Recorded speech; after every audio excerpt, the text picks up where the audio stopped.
Bismillahirrahmanirrahim. Assalamualaikum warahmatullahi wabarakatuh. Perkenalkan, nama saya Sri Mulia Rahayu, asal dari SDN 2 Sindangsari, Kecamatan Cikedug, Kabupaten Garut, KKG Kugu Sindangsari. Untuk saat ini, saya ingin memberikan sedikit penjelasan mengenai apa yang telah saya pelajari pada BIMTEK Guru Belajar Seri Asesmen Nasional. Asesmen nasional tentu saja Bapak dan Ibu guru sudah tidak asing lagi dengan asesmen nasional karena akhir-akhir ini memang sering diperbincangkan atau sedang hangat-hangatnya dibahas mengenai asesmen nasional ini. Banyak yang menanyakan apa itu asesmen nasional? Apakah akan mengganti ujian nasional? Dan kebetulan untuk saat ini ujian nasional itu akan dihilangkan ya. Nah, berdasarkan apa yang telah saya pelajari, asesmen nasional itu adalah program penilaian terhadap mutu setiap sekolah, madrasah, dan program kesetaraan pada jenjang dasar dan menengah. Mutu satuan pendidikan dinilai berdasarkan hasil pendidikan belajar siswa yang mendasar, berupa literasi, numerasi, dan karakter, serta kualitas proses belajar mengajar dan iklim satuan pendidikan yang mendukung pembelajaran. Asesmen nasional ini bagaimana sih cara memperolehnya? Cara memperolehnya itu menggunakan 3 instrumen. Di antaranya yaitu analisis kompetensi minimum atau yang disingkat dengan AKM, kemudian survei karakter, dan survei lingkungan belajar. Asesmen nasional ini didasarkan dengan perkembangan abad ke-21 dan profil pelajar Pancasila. Nah, kita lihat asesmen nasional ini. Di sini ada asesmen nasional, kemudian bercabang menjadi 3, yaitu asesmen kompetensi minimal, survei karakter, dan survei lingkungan belajar. Asesmen kompetensi minimal ini terdiri dari asesmen literasi membaca dan asesmen numerasi. Asesmen literasi membaca di sini ada memahami, menggunakan, mengevaluasi, dan merefleksi. Kemudian asesmen numerasi itu sendiri ada memahami, mengaplikasi, dan bernalar. Kemudian lanjut kepada perbandingan asesmen nasional dengan ujian nasional. Dari tujuan pelaksanaannya, asesmen nasional untuk mengevaluasi mutu terkait sistem satuan pendidikan, sedangkan ujian nasional untuk mengevaluasi capaian hasil belajar murid secara individu. Jadi kalau asesmen nasional ini untuk mengukur satuan pendidikan. Jadi yang diukur itu bukan siswanya, tapi ketercapaian satuan pendidikan itu sendiri. Sedangkan ujian nasional itu capaian hasil belajar murid secara individu, jadi siswanya yang diukur itu. Kemudian jenjang penilaian. Jenjang penilaiannya kalau asesmen nasional dilakukan di tingkat SD, SMP, SMA, SMK pada program kesetaraan jenjang dasar dan menengah, sedangkan ujian nasional itu hanya dilakukan di SMP, SMA, dan SMK. Nah, kemudian level siswa. Untuk siswa biasanya ujian nasional itu kan kalau SD kelas 6, kalau SMP kelas 3, SMA kelas 3. Nah, sekarang dirubah menjadi untuk di sekolah dasar itu, asesmen nasional level siswa yang diikutsertakan ada siswa kelas 5. Sedangkan subjek siswanya yaitu dipilih secara acak untuk mengikuti asesmen nasional.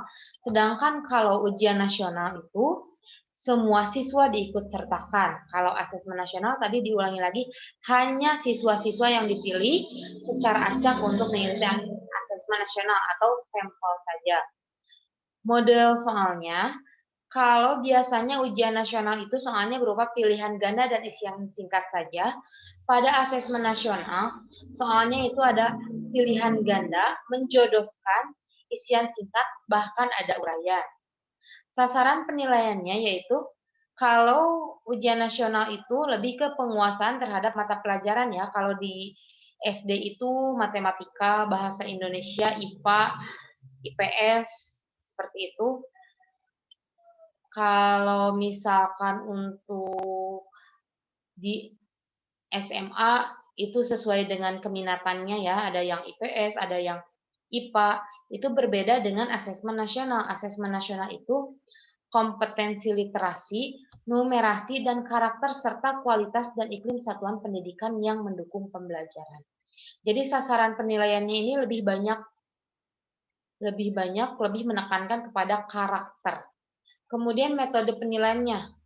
Jika ujian nasional dilakukan berdasarkan CBT atau Computer Based Test dan Paper Basic Test, atau kalau di SD itu masih menggunakan tulis tangan, sekarang untuk asesmen nasional menggunakan MSAT atau Computerized Multistage Adaptive Testing. Itu perbedaannya. Tadi bisa diulang ya, kalau misalkan asesmen nasional itu lebih menekankan kepada karakter, literasi, dan numerasi. Model soalnya pun berbeda, biasanya hanya pilihan ganda dan isian singkat. Bisa kalau di asesmen nasional itu ada pilihan ganda, menjodohkan, isian singkat, dan uraian. Juga untuk sasarannya yang utama ini yang harus diketahui itu adalah level siswanya, bukan lagi tingkat akhir pada setiap jenjang, tapi di kelas 5 kalau untuk SD, di kelas 8 untuk SMP, dan di kelas 11 untuk tingkat SMA. Kemudian di sini manfaat asesmen nasional. Asesmen nasional ini dapat dimanfaatkan untuk para pemangku kebijakan dalam pendidikan, yaitu untuk potret kualitas pembelajaran di sekolah atau daerah itu seperti apa. Kemudian dijadikan juga umpan balik peningkatan kualitas pembelajaran sekolah atau daerah. Nah, dasar untuk penyusunan program peningkatan kualitas pembelajaran sekolah atau madrasah. Asesmen nasional ini nantinya akan dilaporkan dari pihak sekolah ke pihak terkait mengenai asesmen nasional ini dan dapat dijadikan dasar untuk penyusunan program peningkatan kualitas pembelajaran. Teknis pelaksanaan asesmen nasional tadi menggunakan berbasis komputer dan bersifat adaptif. Pertanyaan yang diajukan pun bergantung dengan kemampuan siswa. Pesertanya seluruh satuan pendidikan, tapi tidak semua murid. Hanya pemilihan sampel secara acak. Itu misalkan kalau kita memiliki 20 siswa, di kelas 5 mungkin hanya 5 orang yang akan mengikuti AKM ini. Itu yang dinyatakan dengan sampel. Tapi semua sekolah akan melaksanakan. Kemudian selain itu, jadwal pelaksanaannya biasanya itu kalau di sekolah dasar, ujian nasional itu dilaksanakan 3 hari ya. Bahasa Indonesia, matematika, dan IPA. Biasanya itu 3 hari. Tapi kalau untuk asesmen nasional, jadwal pelaksanaannya direncanakan 2 hari. Hari pertama tes literasi selama 75 menit kalau untuk SD. Kemudian survei karakter selama 20 menit. Untuk hari kedua, tes numerasi selama 75 menit. Dan survei lingkungan belajar selama 20 menit. Jadi hari pertama itu tes literasi saja 75 menit dan survei karakter, sedangkan hari kedua tes numerasi dan survei lingkungan belajar. Begitupun untuk SMP ataupun SMA. Bisa dilihat ya di sini waktunya seperti apa. Baik, itu hanya sedikit saja apa yang saya pelajari di BIMTEK Guru Belajar seri masa pandemi. Mohon maaf, bukan seri masa pandemi, seri asesmen nasional. Bagaimana kita bisa mempelajari seri asesmen nasional ini? Kita tinggal masuk ke Google. Di sini saya ini sudah masuk ya, SIM Guru Belajar atau SIM PKB. Tentu saja Ibu dan Bapak sudah punya SIM PKB. Di sini ada beberapa. Jika Ibu ingin berkenan atau Bapak ingin berkenan mengikuti BIMTEK secara daring ya untuk saat ini, sangat banyak sekali yang bisa kita lakukan meskipun kita hanya berada di rumah. Tentu saja untuk meningkatkan kapasitas kita ya, meningkatkan keterampilan kita khususnya sebagai guru untuk terus meningkatkan kompetensi kita. Di sini ada seri diklat pendidikan masa pandemi Covid ini sudah berlalu sebetulnya untuk seri masa pandemi Covid ini dan saya juga mengikutinya. Kemudian ini ada pendidikan keterampilan hidup dan juga pendidikan inklusif ini kebetulan tidak bisa diikuti untuk kita. Dan ini yang tadi yang saya jelaskan yaitu asesmen kompetensi minimum. Bapak Ibu tinggal login aja ke Guru Belajar menggunakan akun SIM PKB beserta passwordnya. Dan bisa dilihat asesmen kompetensi minimum di sini kita tinggal klik selengkapnya kan kebetulan saya sudah mengikuti. Nanti tinggal dilihat saja di sini.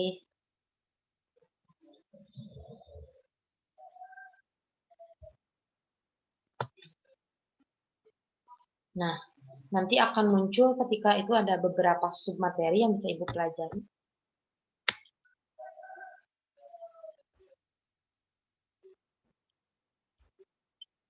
Silahkan bisa diikuti ya untuk setiap materi, bisa dipelajari di guru belajar. Ya, mohon maaf sebelumnya atas kekurangannya. Silahkan kritik dan saran, kita sama-sama belajar. Tetap semangat meskipun dalam kondisi pandemi, kita tetap belajar meningkatkan kompetensi kita untuk lebih baik lagi menjadi seorang guru. Baik itu secara daring ataupun secara tatap muka. Tapi untuk kali ini, daring memberikan kita banyak kesempatan untuk menjadi lebih baik lagi dan lebih berkembang. Terima kasih. Wassalamualaikum warahmatullahi wabarakatuh.